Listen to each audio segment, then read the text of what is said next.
Sam and Vicky Hunt share their greetings. They were here a couple of days ago. We filmed a little video clip that's in today's agenda. They really wish they could be presenting the giant novelty check in front of a much larger audience, but we reassured them that we'd get this out in all different manner to the community. Well, they were good to their word. Yes. They were.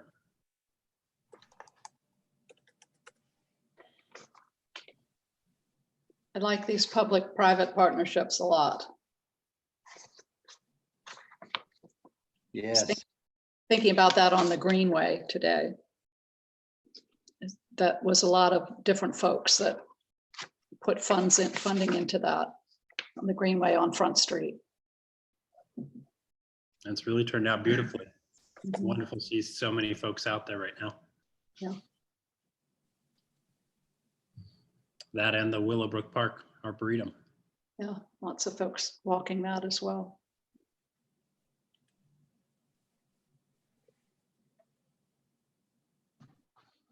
All right, we've got about 2 minutes.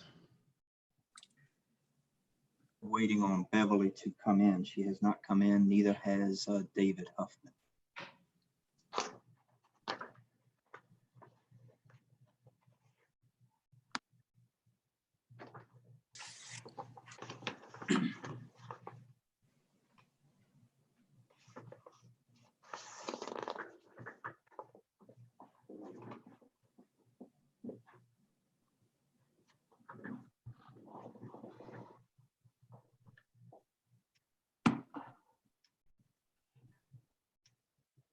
All right, give it 1 more minute.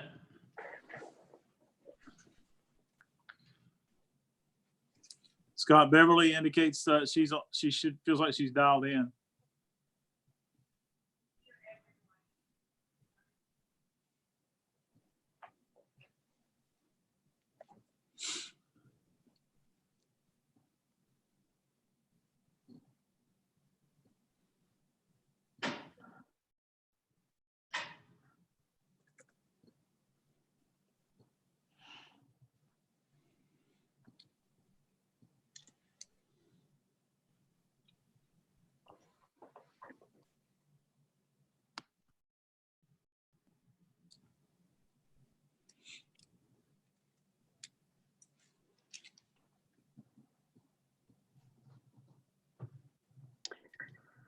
Is Bob Ward, is he not showing in the video?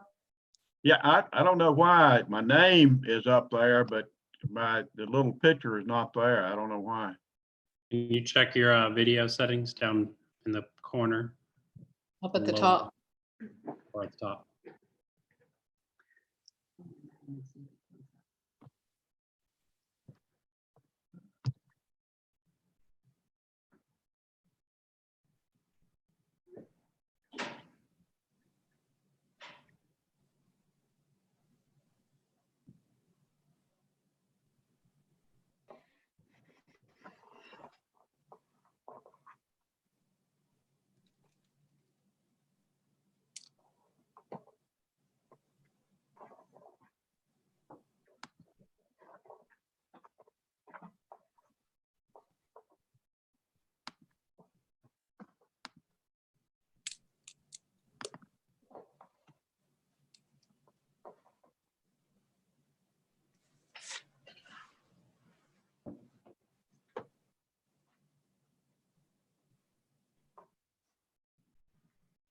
That's not me. That's a Scott thing.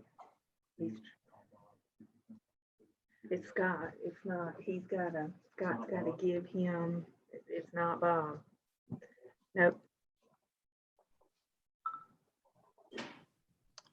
All right, we'll just take a couple more minutes while we get Councilmember Ward some video feed up.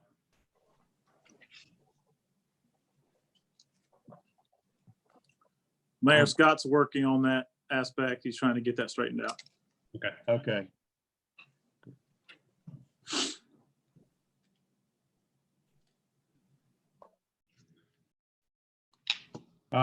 I hit start my video now. I'm okay. I'm You with it. are. All right, I'm good. All right. I see we've got Beverly and Huffman. There's Hoffman. All right. Waiting on anyone else? So it looks like we've got everybody.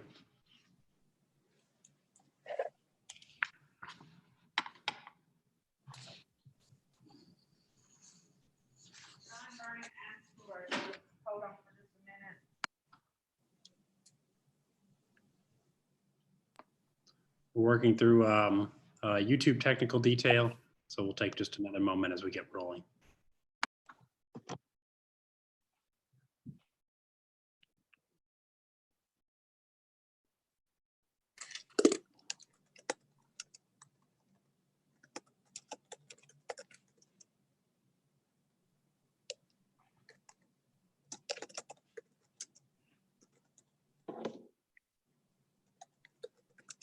There's Bob,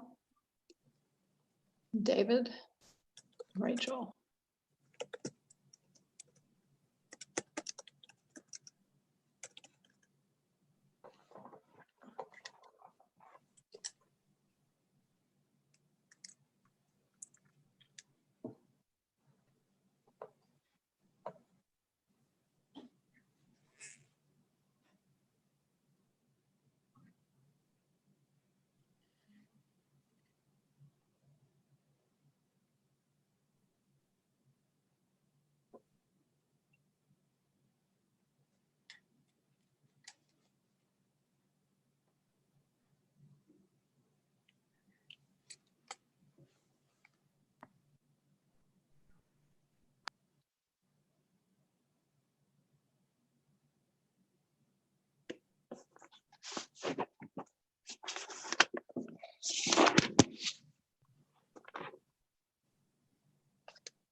All right, so we are still sorting out a couple technical details. However, we are going to start with the general call to order for the meeting, and hopefully those should be resolved by the time we get through all of that.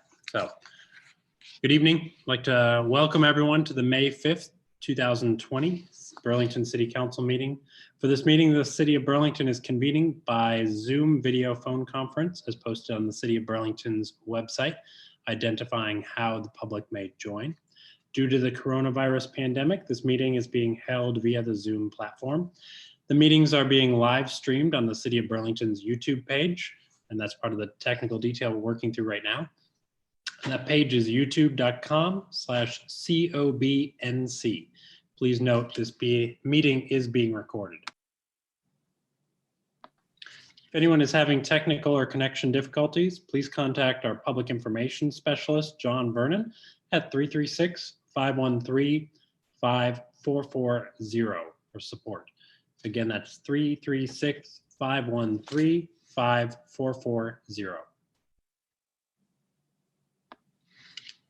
For tonight's public hearing and public comments to address council at this meeting, please indicate that you wish to do so by using the raise hand feature in Zoom, or if you're by phone, please press *9. And our meeting host will notify me that you wish to speak, and we'll get you queued up. And we'll repeat those instructions when we get to the public comment sessions. And just to note, we have a public hearing and a public comment session, so we want to make sure that folks comment in the correct time for those comments. As a preliminary matter, I am Mayor Ian Baltutis, and I'd like to confirm that all members and persons anticipated on this agenda are present and can hear me. Members present, when I call your name, please respond in the affirmative. Mayor Pro Tem Kathy Hikes. Here. Councilmember Jim Butler, Here. Councilmember Bob Ward, Here. Councilmember Harold Owen. Here. Staff participants, when I call your name, please respond in the affirmative. City Manager Hardin Watkins, Here. City Attorney David Huffman, He's muted. David, you're muted. Can we? Here. There we go.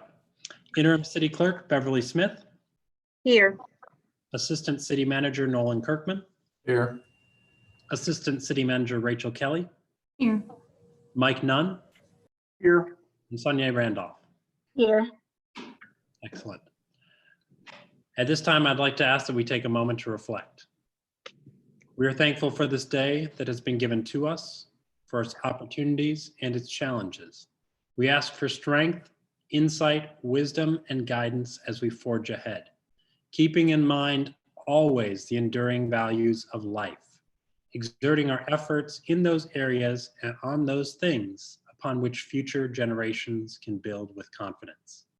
Amen. We have a special presentation this evening, and I'd like to welcome for that special report from Cone Health System, Dr. Bruce Swords, Chief Medical Officer, Lisa Pennington, Chief Community and Corporate Wellbeing with Cone Health, and Tracy Grazier, the Executive Director of Impact Alamance. This time I'd like to recognize Lisa Pennington, who will give an introduction of Dr. Bruce Swords. Good evening. Welcome, Lisa. Thank you, Ian. I want to start by applauding the City Council for making time on your agenda to hear from a healthcare leader as you continue to weigh the economic and the health safety issues confronting our businesses and our residents. It is truly my pleasure to introduce my colleague, Dr. Bruce Swords, the Chief Physician Executive for Cone Health. Dr. Swords earned his medical degree and PhD at the University of Alabama School of Medicine. He performed his residency at the Mayo Graduate School. Dr. Swords joined Cone Health as Chief of the Primary Care Division of LeBauer Healthcare in 1996. Have you all lost me? We're still got you, Lisa. Okay. All of a sudden it's given me this message about the host doing something with me. Dr. Swords joined Cone Health as Chief of the Primary Care. Hello? Yes? This is hard. As the Chief of the Primary Care Division of LeBauer Healthcare in 1996.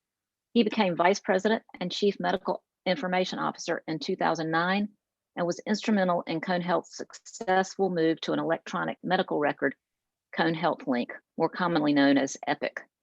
I'm confident that each of you understand and appreciate the importance of an electronic medical record for coordination of care and improved patient outcomes. But to convert a health system to an electronic medical record is a monumental task and one that cemented Dr. Swords' position as a highly respected and valued member of our medical community and our leadership team. No one could have predicted how important that would become 10 years later as we faced COVID-19. In his Chief Physician Executive role, Dr. Swords collaborates with other physicians, leaders, and care providers across Cone Health to further improve quality, safety, and knowledge-driven patient-centered care. Dr. Swords currently leads a COVID-19 steering committee composed of physicians, infection control specialists, data scientists, emergency management specialists, and leaders. In December, this team began ordering supplies, equipment, and medications, as well as evaluating existing resources and structures to ensure the safety of our patients and our staff members in anticipation of the virus. Since that time, the steering committee has overseen the procurement and evaluation of personal protective equipment, the implementation of a planned decrease in our inpatient census, the provision of daily updates and instructions for all of our staff members, and the opening of a COVID-19 specialty hospital. Many of you know that I have a long history with Alamance Regional and now Cone Health. I have always been proud and privileged to work for a health system that is visionary and responsive to our community needs. I want to tell you honestly, I have never been more proud than I am right now as I have observed the amazing ways that Cone Health is right here for our communities during this COVID-19 pandemic. I know you will appreciate the opportunity to hear from Dr. Bruce Swords as he shares his expertise and insights with you. Dr. Swords? Thank you, Lisa. Thank Dr. you, Lisa. Great. You just went on mute. We're all good? There we go. All right, thank you. Thank you, Mr. Mayor. Thank you, City Council members. It's great to be here with you. We are in unprecedented times. I'm sure you've said that to yourselves, and we've said it at least daily at Cone Health while we respond and lead through our response to COVID-19. I'm happy to present what Cone Health has done and what Cone Health will be doing in the future, and would be happy to take any questions. I'll try to be brief, and there'll be more discussion if we get into a question and answer mode. And if you have questions while I'm speaking, please feel free to interrupt me. Let me talk about maybe three distinct places setting the context, and maybe a historical view of where we've been, where we are currently, and what our plans are for the future. Lisa, thank you for the introduction. Lisa started talking about what we started planning in December when we first got wind of COVID-19 in countries when folks thought it would never be here. We did have our infection prevention specialists and infectious disease physicians start planning for what could be. And Lisa mentioned a few items. We started planning for medications, perhaps an increased census of critically ill patients, and also started thinking about what personal protective equipment we might need. When we started experiencing COVID in all of our communities, Guilford County, Alamance County, Rockingham County, Randolph County, we made some proactive decisions. Perhaps the most significant decision we made was to eliminate or postpone elective office visits and procedures to our physicians and to our hospitals for procedures and surgeries. That took place over a month ago, and we have maintained that position ever since. We'll get into that a bit later. We also made some tough decisions about visitations within our health system, in our hospitals and in our offices, and really tried to minimize the number of people who were going in and out of our hospitals. It's a really tough decision to make in the context of a loved one being hospitalized and really preventing other folks, family members or friends from visiting their loved ones in the hospital. We're convinced that was the right decision, and it wasn't a fun decision. We've also taken a hard stand on social distancing in our communities and in our health systems. And we are convinced, and I think the data shows, that it really is the one lever that we can pull collectively that prevents the spread of COVID-19 from us to any of our community members. So that's where we've been. We also made a decision, I'll speak to our current state. We made a decision several weeks ago to reopen what we used to call Women's Hospital in Greensboro, and have reopened that into really a primarily COVID, it is only a COVID positive hospital. So patients with COVID are moved to that facility, no matter which facility they might present to. So if they present to Annie Penn Hospital or Moses Cone Hospital or Alamance Regional, all of those patients, if they are positive, move to the Green Valley campus. We think that increases the safety of our staff and our community, and other patients who are in our other facilities.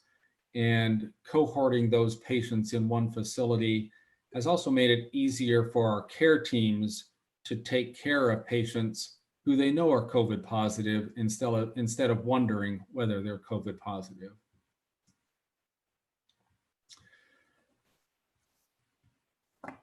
Our current state is focused on making sure our staff and our patients are safe. And safety is, it sounds obvious, but it is our health system's biggest priority, most significant priority. And it's a foundation of everything that we do. And in that vein, we are focused on making sure that we have accurate testing for COVID patients or patients suspected of having COVID. We're also relentless about searching for and acquiring the appropriate personal protective equipment. I'll use the acronym PPE at some point, I'm sure, for our staff, physicians, and sometimes even patients. And that includes appropriate masking. I'll speak of another area that we're really focused on is community testing. And I would make the argument that as a health system, as a state, maybe even as a country, we have under-tested patients who potentially have COVID. And there's lots of reasons for that. It's not for a lack of trying. I think COVID surprised most of us, maybe all of us, including our vendors who make these tests. Testing is much more available than it was several weeks ago. At all of our acute care facilities, including Alamance Regional, we're now able to test patients in-house and provide testing for hospitalized patients. We also have been able to work extensively with LabCorp to provide testing in our communities, and we're starting to leverage that more. We haven't, and that will be a new initiative this week and next week when we are able to offer more community testing. I think I'll take a little tangent here. This is a step into the future. As we start to think about what a new normal might be, testing is going to be critical. And our ability to test patients suspected of having COVID will allow us to be more strategic about what people need quarantining and what people don't. And so much of our response to COVID relies on accurate and appropriate testing, that until we have that figured out, everything we do will be more of a best guess scenario than it will be based on fact. Let me move into the future and what Cone Health is planning to do in the next really several days and into the future. Based on all of our community's experience, thankfully, we have not seen large numbers of patients being hospitalized. We certainly have had hospitalized patients. I can get into specifics of that if you'd like. But we haven't seen large numbers of patients. The most number of patients that we've seen in all of our hospitals at one time, a peak of 42 patients. Today we're down probably to 26. And because we haven't seen large numbers and we think that social distancing in our communities has made a significant impact, we also recognize that we need to start taking care of patients whose treatments have been postponed over the past several weeks or even months. And with a continued focus on safety, we are planning to start performing some procedures at all of our facilities on May 11th, specifically Alamance Regional Medical Center, also Mebane Surgery Center, We will start doing some work on May 11th. Perhaps 10% of our normal volume. There's some caveats around that, but about 10% of our normal volume, we will start prioritizing that work, working with our surgeons, anesthesiologists.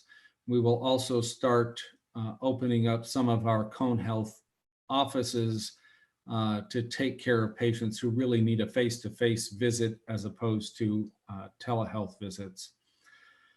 Starting on May 11th, we will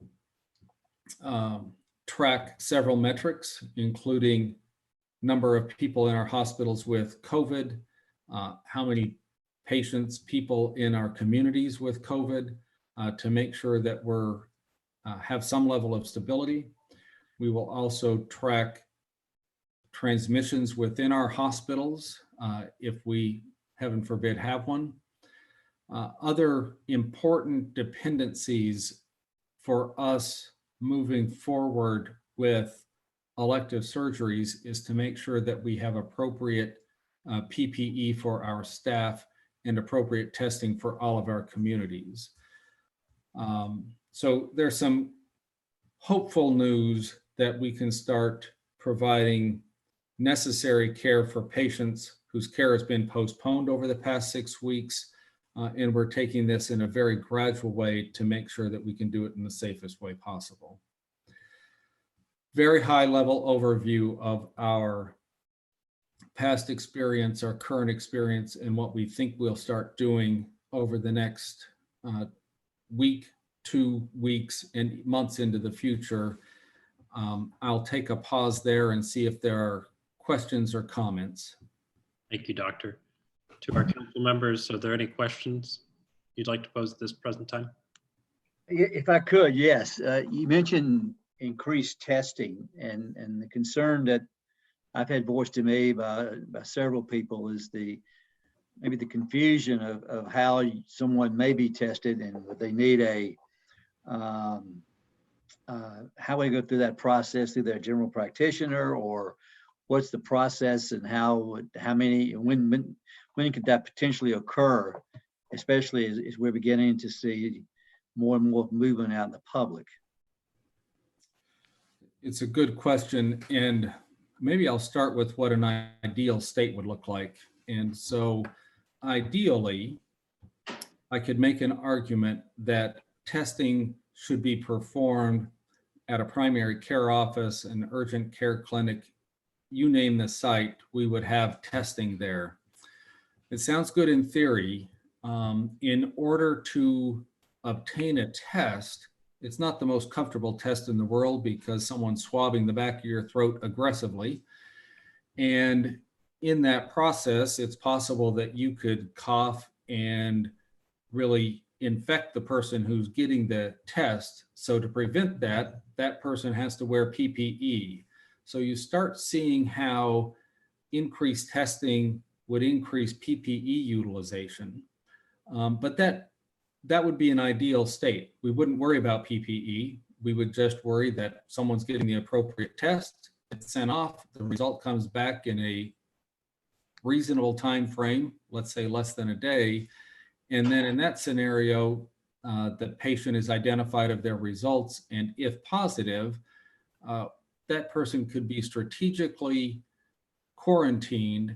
And not only that, that patient's activity could be tracked and traced so that contacts of that person during their infectious period could also be monitored and quarantined. Thank you. Could you touch on current access to testing and kind of what the process is? Sure, be happy to. Let me, a step forward for Cone Health is all patients who are admitted to Cone Health and all patients who will be receiving surgery or any other type of interventional procedure will be tested for COVID. And so we're able to do that really just this last weekend. Every admitted patient through the emergency department will receive a COVID test. It's an effort to improve safety and to make sure our staff feel comfortable taking care of all patients. So in the hospital, we have that process figured out, and we perform it in every admission. Community testing, we have been sorely lacking in that, and there is some good news. LabCorp has worked with us and really will provide as many tests as we can use. And so now it's on us to develop a process where we can have physicians refer patients for testing. And so we're working through that. We're also working with Alamance County Health Department and trying to collaborate with them, also our other counties, but Alamance County, in order to have a screening process and very likely a testing center, probably based out of Alamance Regional Medical Center, for a drive-up testing possibility after the people referred to that area have been screened. So we're mostly focused and concerned using CDC guidelines on patients who are over 65 and have comorbid medical problems as the next phase of testing in the community. Thank you. Are there other questions from council? Just one, Dr. Swords, as we start from the medical standpoint, healthcare, as you guys start testing people coming into emergency rooms or just larger groups of people, but maybe are asymptomatic, does that just get rolled up into the positive stats with COVID, or does that become a subset of metrics that would kind of be important to me if we knew what types of stats it looked like out in the community of people with no symptoms that were actually carrying the virus? Yeah, that's a great question, and one that we can't answer. What you're speaking to is really an epidemiologic study. Is let's go test all of Burlington and figure out what this disease really looks like. And at some point, our capacity for testing is limited. You bring up the asymptomatic carriers, and that's pretty well identified in the medical literature that there are people who essentially have no symptoms and can transmit the disease. And we don't have the capability to focus on those folks now. I'm sorry to say. I'll take that. I'll just make that asymptomatic carrier. I'll carry on that asymptomatic carrier story. Think about that asymptomatic carrier who might work in a skilled nursing facility. And, that person walks into a skilled facility and all of a sudden we've got a real problem. And thankfully, skilled facilities are doing work similar to Cone Health, where we are screening every employee who comes to work, at least on symptoms. Some skilled facilities are starting some intermittent testing of their staff members. But this whole concept of asymptomatic carriers is a significant issue and just something that we can't address yet. And it's unfortunate. Thank you. Other questions from council? Doctor, I appreciate your time here this evening. I know we also have Tracy Grazier with Impact Alamance here. Tracy, I don't know if you want to speak as well. Hi, everyone. I hope everyone's doing well tonight. I don't really have anything to add. I was just here to help coordinate. I've been working closely with Hardin and a lot of the folks at the city on the community's response, and I'm thankful to be part of a system that is taking this so seriously, as well as council who had the forethought to bring someone on tonight to get an expert opinion. So thank you for doing that. No problem. Doctor, if I could, one last question for you. If you could just reiterate kind of your recommendations to folks out in public. I know we've been inundated with different recommendations for masks and sanitization and cleanliness. If you could just share one last time what you recommend that folks practice. Be happy to. And we are in a, let me back up. I said earlier that thankfully, very thankfully, our health systems to date have not been overwhelmed with patients requiring ventilator support and other medical help in our hospitals. So that's terrific. And I am convinced that so much of that is based off of our commitment to social distancing. I prefer to think of it more as physical distancing rather than social distancing, but just staying away from each other when at all possible. And we need to continue that for a while. And I wish I could define what a while meant. So while we're social distancing, I do think wearing a mask in public makes some sense. And I'll remind everybody that you are doing less protecting yourself wearing a mask than you are protecting others from something you might have. So if one of us on this call happened to be an asymptomatic carrier, wearing a mask probably helps prevent me from transmitting COVID to someone in my close proximity. So wearing mask does make some sense. In addition to not communicating the disease to others, there is actual science that wearing a mask stops us from touching our face so much. So we think, and actually we know, that COVID can live on inanimate objects, including your phone or whatever else you might be touching in public. Don't touch your face.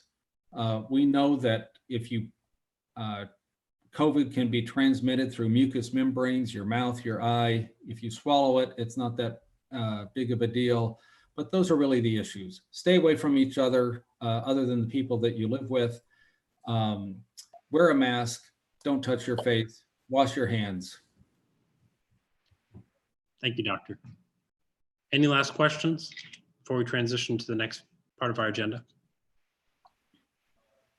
All right, again, Dr. Swords, Lisa, Tracy, we appreciate you all being part of our call tonight.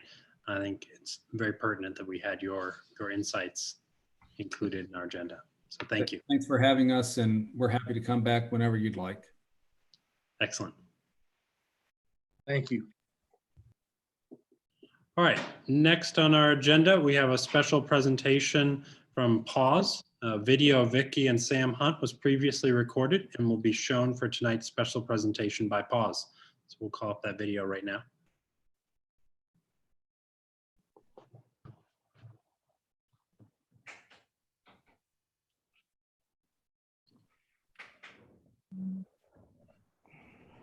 I think Morgan has that video for us.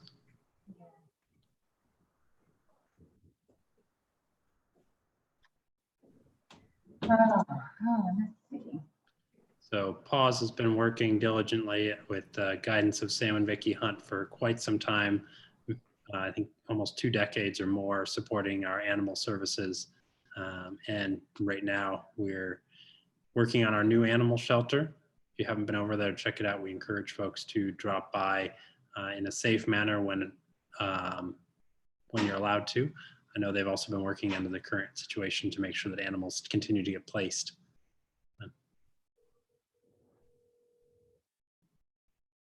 See if we can get that video up.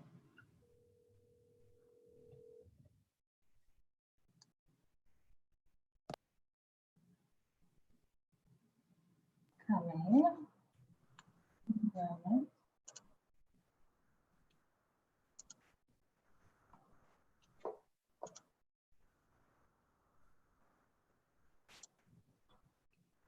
Apologies, it's taken a moment to load.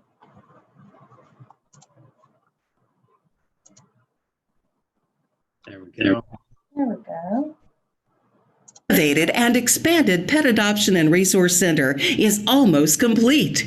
This incredible project was made possible in large part by PAWS, the Pet Adoption and Welfare Society of Alamance County.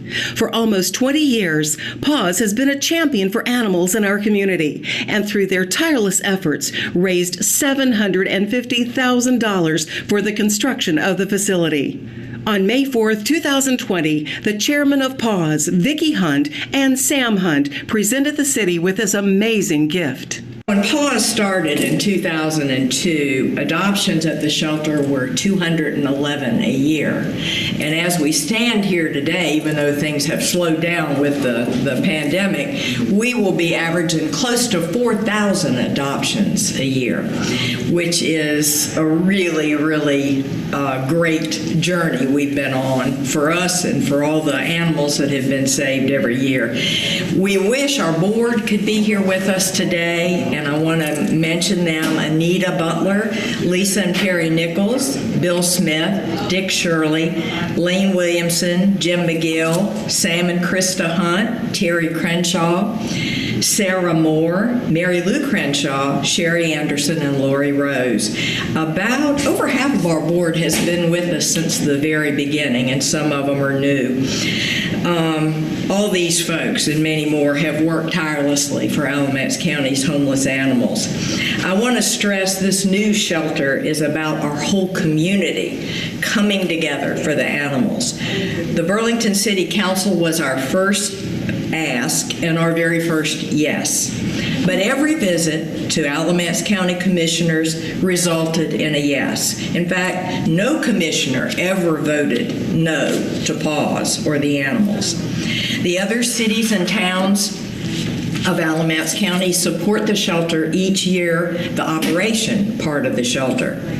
I want to mention Sheriff Johnson, who's always been a strong advocate for the animals and for PAWS, our police chief in Burlington, Jeffrey Smythe, county managers David Honeycutt, Brian Haygood, and city managers, starting with Buddy Baker at the beginning, Harold Owen, who's now on the council, Burlington Council, and now Hardin Watkins. All have been so important to this effort. Our shelter staff, many of whom have been with us 20 years or more, led by the incomparable Jess Arias, our director. We've had 1,000 contributions, from $10 to 6 figures, making this a truly effective and beautiful public-private partnership.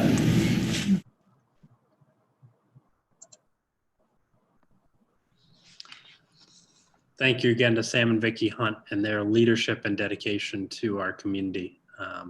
That's something they've been passionate about and has really turned incredible dividends for the welfare of our animals. As Vicki mentioned there, the turnaround to the number of adoptions that are happening out of the shelter today and really out of the former shelter prior to its renovation. It's incredible work that our staff's doing day in and day out over there. That's that first Council comment? picture. It looked like Vicki was much happier than Sam was, though. You know, we got to find out what's going on there. Maybe I'll Sam share had to write Candy. the check. I'm not sure.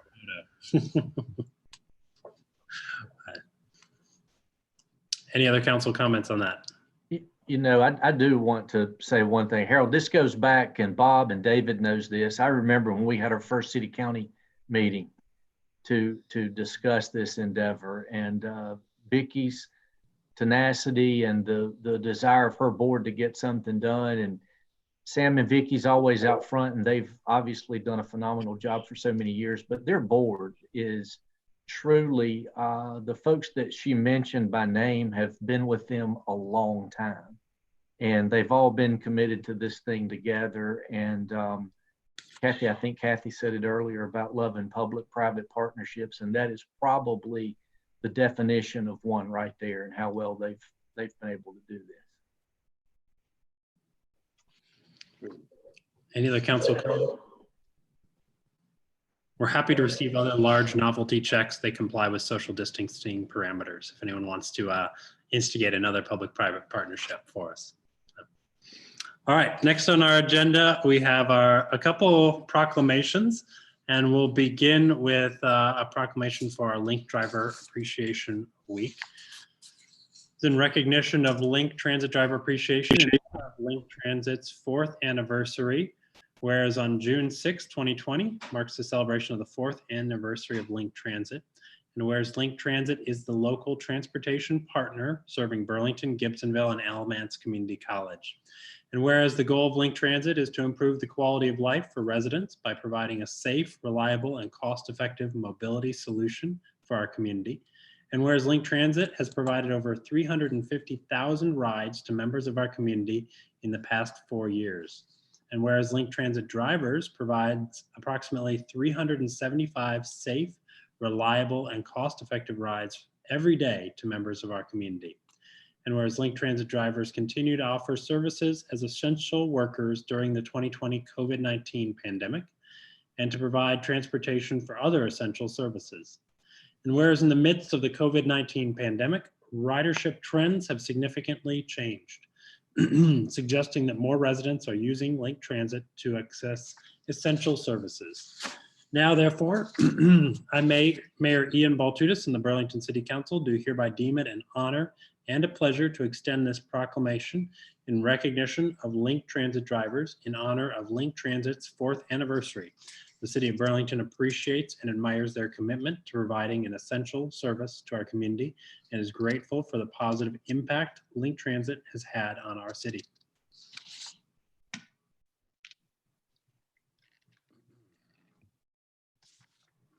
Our second proclamation is in recognition of National Public Works Week. Whereas public works services provided in our community are an integral part of our citizens' everyday lives. And whereas the support of an understanding and informed citizenry is vital to the efficient operation of public works systems and programs such as water, sewers, streets and highways, public buildings, and solid waste collection. And whereas the health and safety and comfort of this community greatly depends on these facilities and services. And whereas the quality and effectiveness of these facilities, as well as their planning, design, and construction is vitally dependent upon the efforts and skill of public works officials. And whereas the efficiency of the qualified and dedicated personnel who staff public works departments is materially influenced by the people's attitudes and understanding of the importance of the work they perform. Now, therefore, I, Mayor Ian Baltutis, and the Burlington City Council do hereby proclaim the week of May 17th through 23rd, 2020 as National Public Works Week in the city of Burlington, North Carolina, and calls upon our citizens and civic organizations to acquaint themselves with the issues involved in providing our public works and to recognize the contributions which public works officials make every day to our health, safety, comfort, and quality of life. So thank you everyone involved in those proclamations. We had to get a little creative on some of the photos. At this time, we'll recognize our interim city clerk, Beverly Smith. Good evening, everyone. I promise I'm here. We just can't see my video. Members of council, it is my responsibility to remind you of your duty to avoid conflicts of interest. I ask if there are any potential conflicts concerning tonight's agenda items. No. None. None. Thank you. No conflicts of interest have been recorded. At this time, we move to our approval of minutes. There are minutes before council from February 3rd, February 4th, February 18th, March 2nd, March 3rd, and March 17th city council meetings and work sessions from this year. Do I hear a motion to approve those minutes? Mayor, I make a motion to approve those minutes. Second. Motion has been made by Council Member Ward and seconded by Mayor Pro Tem Hikes. Any questions regarding the motion? All those in favor of the motion, please say aye and indicate with a hand raise. All those in favor? Aye. Motion is passed with positive votes from myself, Mayor Pro Tem Hikes, Council Members Ward, Owen, and Butler. Next on our agenda, we have additions to the consent agenda. Item H, consent agenda, adopt a build grant resolution. Item I, consent agenda, adopt resolution of intent to permanently close Shady Lawn Court. Do I hear a motion to adopt those agenda additions? Mayor, make a motion that we adopt the items to the consent agenda as presented. Second. Motion has been made by Councilmember Butler and seconded by Mayor Pro Tem Hikes. All those in favor of the motion, please say aye and include a hand raise. Aye. Motion is passed with votes from myself, Mayor Pro Tem Hikes, Councilmembers Ward, Owen, and Butler. Next before council is the agenda, including the additions. Do I hear a motion to adopt the agenda? Mayor, I make a motion to adopt the agenda. Second. Motion to adopt the agenda has been made by Councilmember Ward and seconded by Councilmember Owen. All those in favor of the adoption motion, please say aye and raise your hand. Aye. Aye. Thank you. Motion is passed with votes from myself, Mayor Pro Tem Hikes, Council Members Ward, Owen, and Butler. Before council now is the consent agenda. These items are typically non-controversial. If anyone has any questions about the following items, please let us know. Item A, to approve a utility construction agreement between the City of Burlington and North Carolina Department of Transportation for project U5752, St. Mark's and US 70 project. Item B, to approve a preliminary pre-position debris removal contract with TFR Enterprises, Inc., and a secondary pre-position debris removal contract with Cirrus Environmental, Inc., and to authorize the city manager to execute said contracts contingent upon final review and approvals by the city attorney and director of finance and risk management. Item C, to approve ratification of an amendment to the contract between the City of Burlington and Central Carolina Veterinary Services, PLLC, for the operation of the Spay and Neuter Clinic of Alamance County. Item D, to set a date of public hearing for July 7th, 2020, to consider approving a lease for a portion of Fairchild Community Center for the operation of a child care program. Item E, to approve budget amendment 2020-27 for the community development rental rehab account for housing repairs. Item F, to approve budget amendment 2020-28 for the community development home program income adjustments as required by the home consortium administered by the City of Greensboro.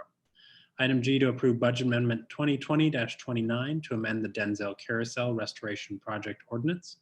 Item H, to adopt a resolution to approve the city staff's authority to apply for a build better utilizing investments in leverage development grant. Item I, to adopt a resolution of intent to permanently close the Shady Lawn Court and set a date of public hearing for June 16th, 2020. Do I hear a motion to approve the foregoing consent agenda? So moved. Second. Motion has been made by Mayor Pro Tem Hikes and seconded by Councilmember Butler. All those in favor, please say aye and raise your hand. Aye. Aye. Motion has passed with votes from myself, Mayor Pro Tem Hikes, and Council Members Ward, Owen, and Butler. Next, we move to our public hearing. We have one public hearing scheduled for this evening's agenda. The public hearing has been set to receive public comments and consider adopting updates to the City of Burlington's Community Development Citizen Participation Plan as required by HUD. If anyone in attendance would like to speak during this public hearing, we'll ask that you please indicate that you wish to do so by using the raise hand feature in Zoom, or if you've joined us by phone, using the *9 to notify our host that you wish to speak. We'll recognize you at the appropriate time to speak. If you are having any technical difficulties, we ask that you please contact John Vernon at 336-513-5440 to provide your comments to be read. I'll repeat those instructions again when we get to the public hearing, but at this time I'm going to recognize Community Development Administrator Sonia Randolph to present this item, and then I'll call on public comments at the opening of the public hearing or read any previously submitted comments into the record. So Sonia. Thank you, Mayor. Good evening, Mayor and council members.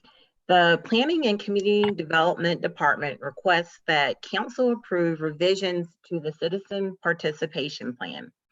The revisions adds a definition section, clarifies the distinction between public hearings and public meetings and need assessments, explains the public hearing notice and public comment period notice for both the Consolidated Annual Action Plan and the Consolidated Annual Performance and Evaluation Report, also known as the CAPER Year-End Report. The revisions also clarify which organizations are consulted during the consolidated plan process It also explains the HUD required expedited procedures to draft, propose, or amend plans during times of emergencies, including the definition of reasonable notice and opportunity to comment. And the revisions also spells out the process for what a substantial amendment is. And also the revisions require that nonprofits submit their grant proposals online. And also, so the notice for this public hearing was published in the Burlington Times-News on May 1st.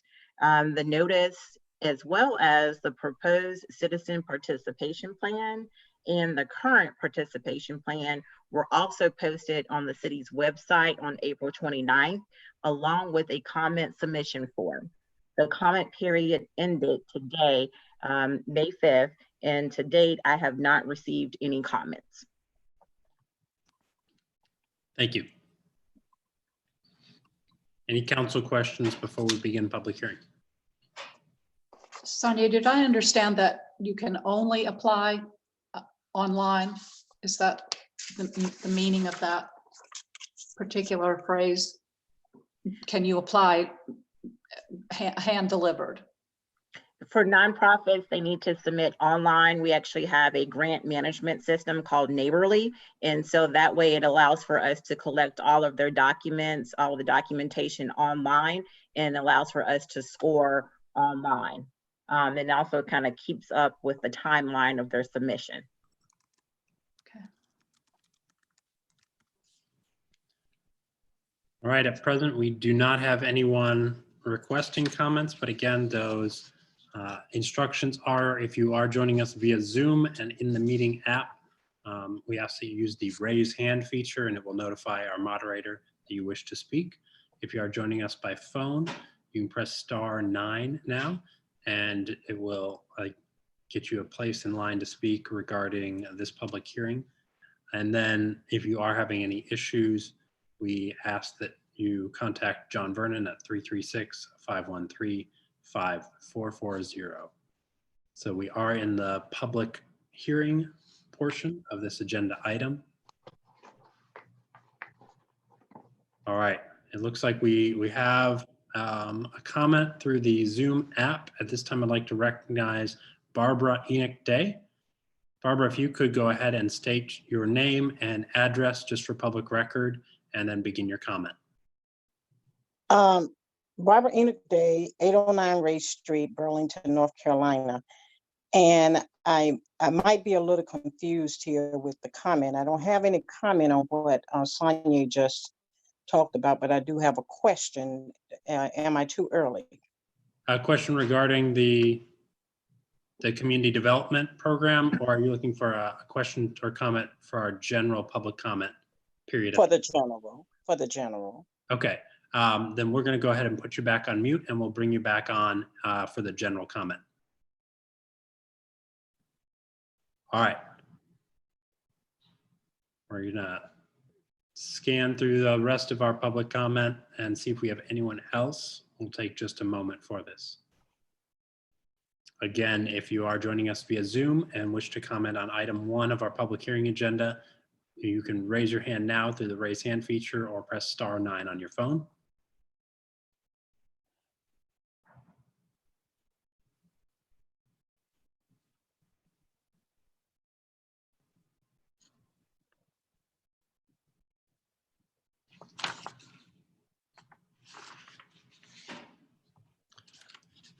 All right, we have no additional comments at this time. I'm going to request a motion from council to close the public hearing. Mayor, I'll make a motion to close the public hearing. Second. Motion to close public hearing was made by Council Member Ward and seconded by Council Member Owen. Any questions regarding the motion? All those in favor, please say aye and raise your hand. Aye. Motion has passed with votes from myself, Mayor Pro Tem Hikes, and Council Members Ward, Owen, and Butler. At this time, we ask for a motion to adopt the amendments to the Citizen Participation Plan. Do I hear a motion from council?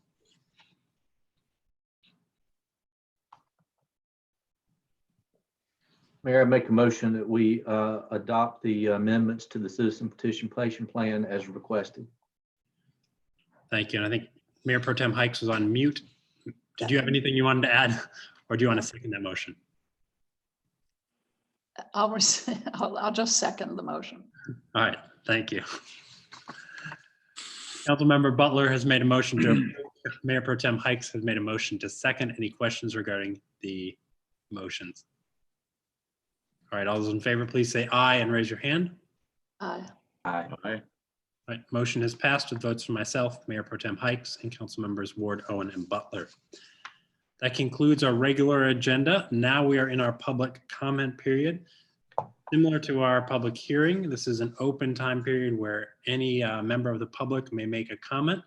And you can do so the same method using the raise hand feature in Zoom or the *9 feature if you are joining us by phone.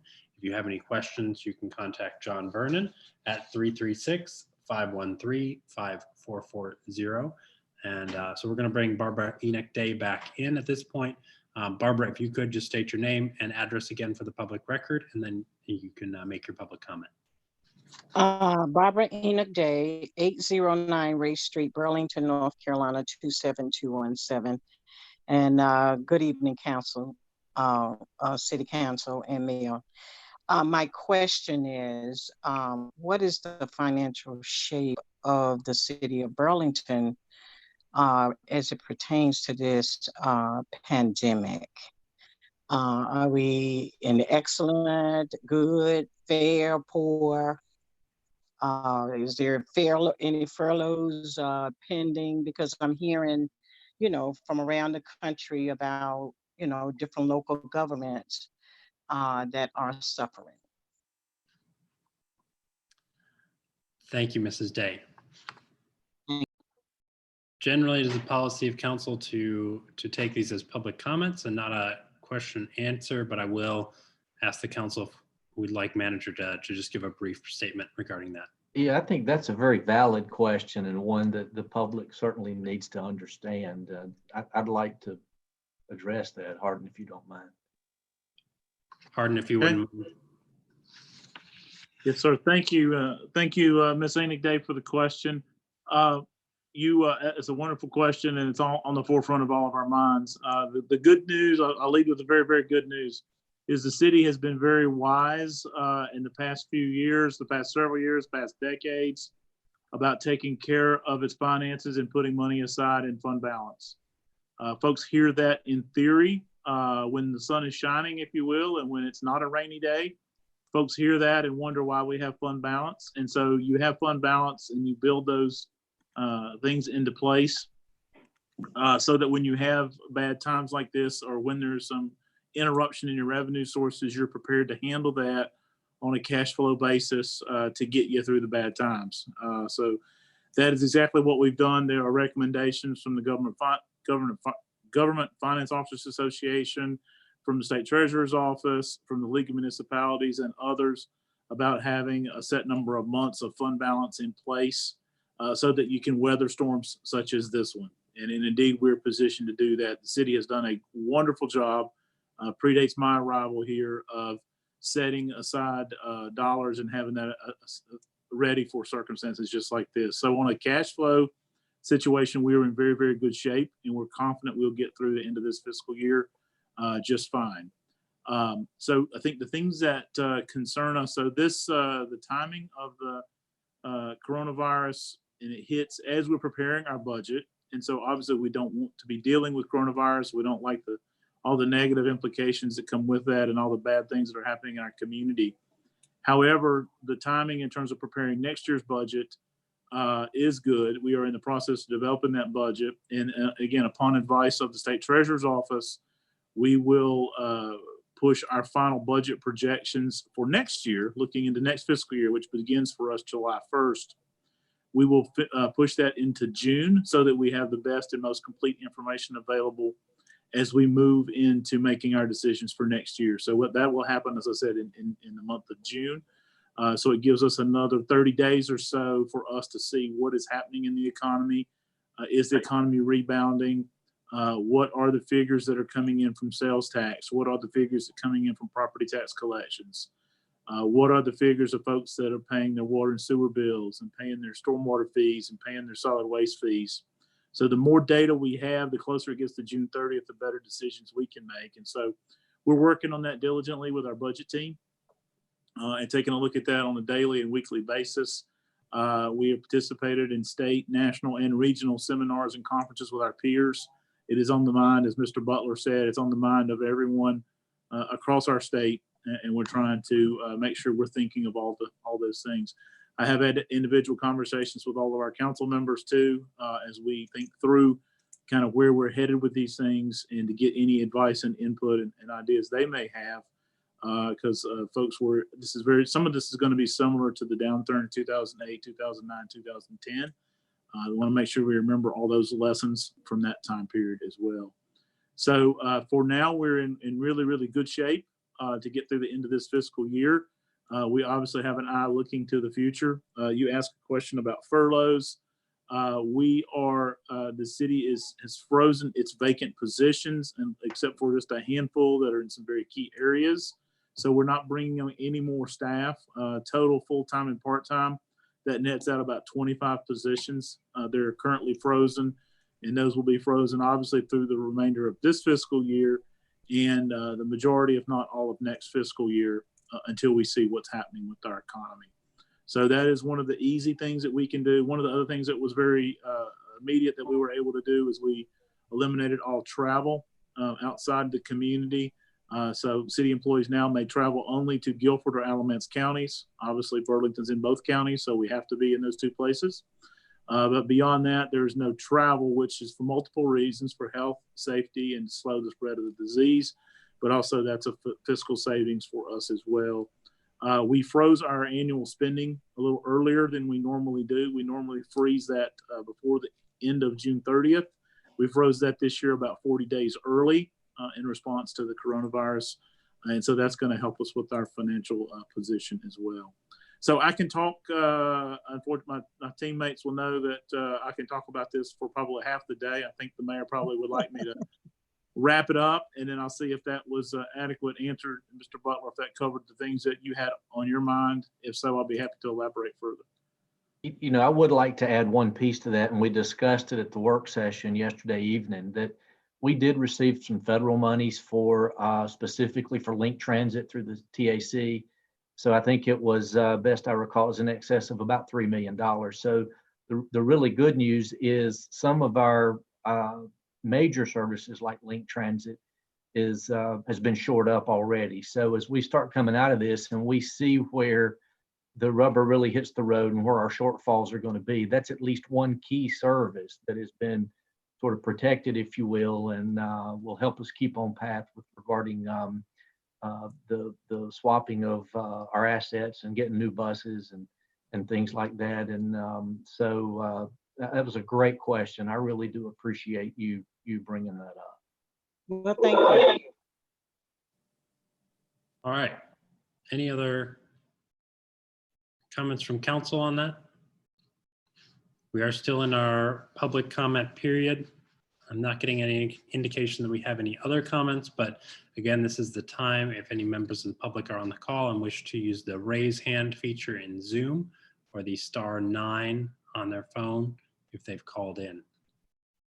I'm going to give folks just a moment.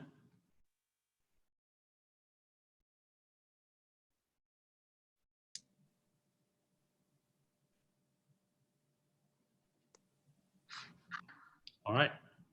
That concludes our public comment period. Next is our council comments. Do I hear any council comments at this time? Mayor, I'd just like to, first of all, thank everyone who have, I think, used sound judgment in dealing with this issue since we last met, the citizens, and certainly a thanks to city staff, obviously our first responders, but so many more people in public works and various organizations that continues to provide services, and some in a very creative manner now. I do believe that we're still going to have a challenge going forward for a while.